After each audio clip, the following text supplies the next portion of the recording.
WeChat Wi-Fi authentication replaces manual captive portal forms with a single-tap OAuth login, increasing completion rates by 20 to 30%. For venues serving WeChat's 1.3 billion users, it transforms guest Wi-Fi into a first-party data channel. Three concepts underpin the system. OAuth 2.0 is the authorization protocol that lets users grant account access without sharing passwords. The walled garden is a pre-authentication whitelist of domains the device can reach before login completes. MAC address caching stores a device's hardware identifier after initial authentication, so returning visitors connect automatically without seeing the portal again. Three rules separate working deployments from failed ones. No service account, no login.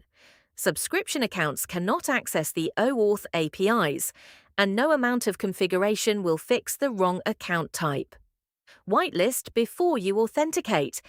If the walled garden does not include WeChat domains, the handshake cannot start. The redirect is the revenue. Granting internet access is the cost, but the post-authentication redirect to your official account or loyalty page is where business value is captured. Read the full guide at purple.ai